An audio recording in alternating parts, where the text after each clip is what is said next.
The following presentation is brought to you by the Pride of ODU, the official NIL collective of Old Dominion Athletics. Be a monarchist. Join the Pride.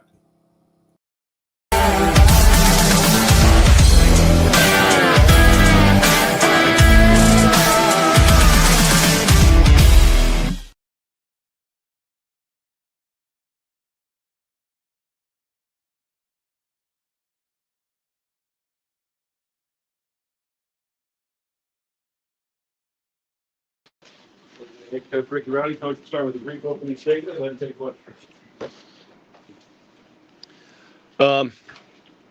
Yeah, obviously found a way to win the game, and that was critical. We did not play a perfect game by any stretch of the imagination, but anytime you can win a league game, you're excited. So that was we led from beginning and end, and that was good. We just obviously we left some things out there, and didn't need to be that exciting, but I guess we figured we hadn't given the fans one of those in a while, so figured we'd get back to that. So, questions? Is the one turnover today as big a stat as your team has had in a while? Yeah, I mean, yep. I'd like to get that thing to 0, and we certainly could have done that. Obviously, that particular turnover ended up being a good play on defense and a little bit of bad luck, which happens. But we didn't need to be in that situation. So hopefully we can eliminate that. But yeah, we did some good things in terms of protecting the football. But I think even more importantly, our defense did a really nice job of taking the ball away. I guess looking here. We were able to win the rushing battle, which I knew was going to be a critical part in the game. We won the turnover margin, which I also knew would be a critical part in the game. And then I would imagine that we won the field position battle, being that we had them backed up a couple times and that sort of thing. What was the locker room like? I mean, how much of a relief are we talking here after the last 3 games? I mean, locker room was the same way as it was after Coastal and those sort of things, which I was, I'm not going to lie. I was a little nervous about that. Guys seemed a little bit more subdued after the game, but I think it was just a little bit of maybe knowing it shouldn't have been that close at the end, that we could have made it not like that. But when we got in there in the locker room, the guys were still jacked up and having a great time. So that's good. How do you fix the field goal kicking? That's more than just Riley, obviously, but is it one of those things where you evaluate positions every week? How do you fix that? How do you fix your golf game? Practice. Or just taking a nice smooth swing and thinking about making it instead of anything else, right? Right? When you're standing over a golf ball, which I am the worst in the country at this, but you're standing over a golf ball and you think about, oh, don't duff it. Oh, don't hit it in the water. Oh, don't slice it. Oh, don't hook it. Well, inevitably that's what's going to happen. So stand over that thing, get ready, you nail it, and think to yourself, I'm going to hit it, and go up there and hit it. I mean, kicking is such a confidence kind of game, though. It's kind of almost a head game, kind of like golf and putting. Yeah. Are you worried about him? Nope. He's been in this situation before, and he's responded well. So not worried about that. You haven't had, I don't think, any wins like this year, this close, whereas you've been accustomed to them the past 2 years. Yeah. Can a win like today's build a little bit of character in terms of, it didn't come easily? Obviously, I think you guys know me well enough. I think every game of football builds character. You know what I mean? I really do. Win or loss, but I would, as you guys also know me hopefully well enough by now, I certainly would rather build character and a win. So obviously a 3-point win like this, where we needed to make some plays in order to get that done, was critical. So that was it's good to get a 1-score game, and it's good to get a win in a 1-score game. You know what I mean? Be able to come out on that and know that we can win that way as well. You guys are easy tonight. You good? Yeah. I've been covering Norfolk Academy games lately. Yeah. And I've noticed on the sidelines, there is a Jen Rahne working the chain curl. Yeah, we've all got our roles. You're a parent of a sophomore. You let those senior parents up top so they can enjoy and be bask in their senior years and love that experience and everything. And hopefully when our son gets a little bit older, she gets the favor returned and she can have that same thing. Yeah, absolutely. I tell you what, technology is a cool thing. I was able to watch a little of it yesterday on my phone, which is kind of cool. I'll actually get to watch one in person next week, so that'll be good. It'll be the first high school game I've sat in the stands in a long time, maybe ever.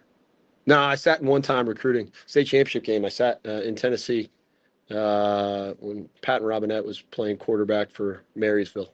I was sat in the stands, actually with the offensive line coach for App State, who was the GA at North Carolina, which I'll give him credit. They did beat us on the kid, but then he left and came to us. So it's cool. I guess we won in the end. So why did she do it? Because she's awesome. Because she's the best. And because, like I said, she knows that, hey, those senior dads, man, they just want to watch their kids play, right? And she knows she'll get other opportunities to watch my son play. Yeah, there's no better mom in the world than my wife. So You got back on track today. Yep. If there was one thing that you wanted to get everyone to get better at before the next game, what's the one thing that we need to do to continue marching? But before Monroe, I will answer that on Monday. Let me watch the tape. I always do. We always have 3 areas of improvement that we need to have. This week it was near foot, near shoulder strike. I saw a lot more of that. I still think we can make some improvements there, but I saw some improvements even during practice. It was leverage, which I can think of one play in my head that, and I'm not going to say which play, so don't ask, that makes me want to pull my hair out in terms of leverage. But I do think we had more of that. And then the last one was play with conviction, which I think we played with much more conviction across the board. So I think we made improvements in those areas. Did we meet the standards in them? That'll be decided on film. Just piggybacking off what you just said there, you said about the lack of conviction the second half last week. Was it a full game of the conviction that you wanted to see this week? Did they respond well? So overall, yeah. I mean, I thought we overcame some adversity and did some things like that, which we needed to do. And to me, that's part of conviction and belief, right? You can't just have belief when things are going right. That's not belief, right? I mean, it's just, it's what belief and conviction and all that sort of stuff is you've got to have it before it happens and before you get the results, right? It can't be results oriented. So, sorry, I'm thinking about how I said happens right there. My Colorado A really came out strong right there. So, whoa. Yeah. Anything? Bowl eligibility has not come easily for you guys at times. It's come down to the wire. If you're 1 win away, I'm wasting my breath and then you're going to waste yours. Does it ease any of the pressure going forward knowing that you just need one more? No, I mean, this league is, it's what this league is, man. I mean, it's an absolute battle each and every week. And we know Monroe is going to play as physical of a game as humanly possible. They've done it over and over and over and over again. And I don't care if we have, 10 weeks left or whatever. I mean, no, I'm worried about this next game. That's all I care about. I'm not worried about how many that adds up to or anything like that. To me, it's still about going 1-0. It's still about, all those sort of things. Always will be. Anything else, Coach? I knew you'd say it. Yeah. Thanks, Coach. Appreciate it. At least I'm consistent.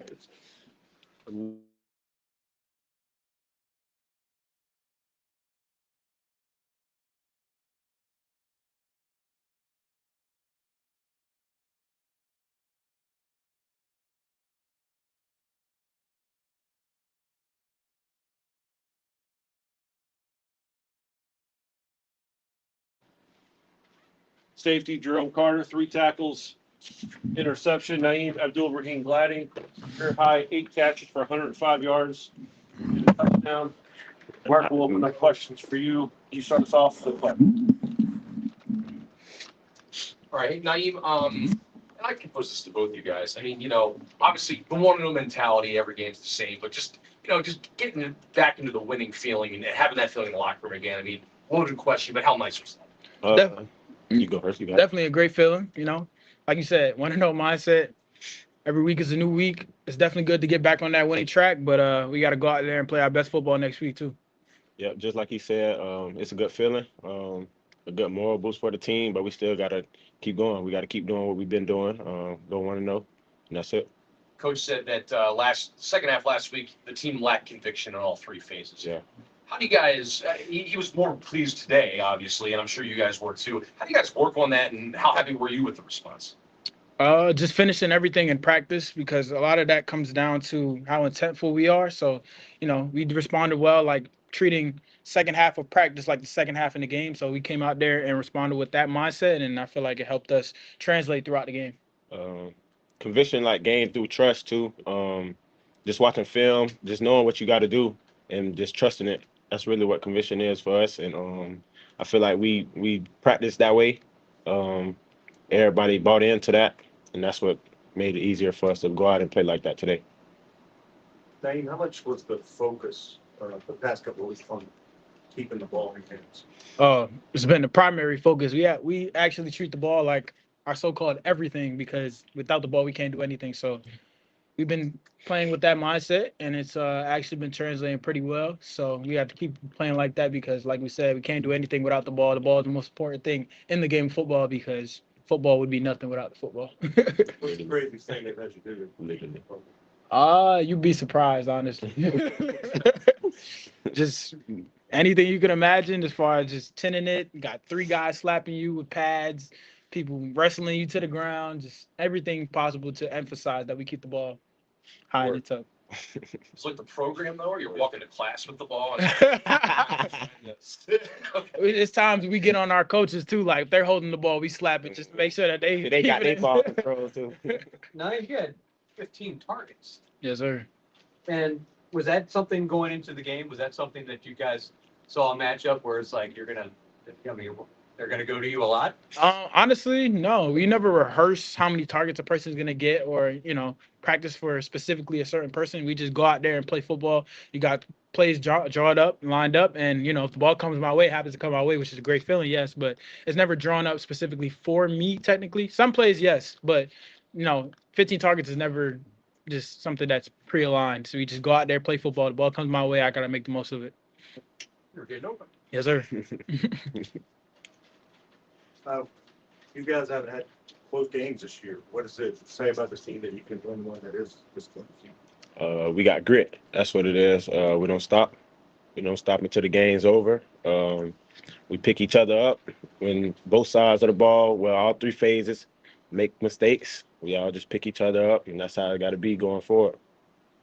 What's going through your mind when you get an interception? I'm that guy. Just happy.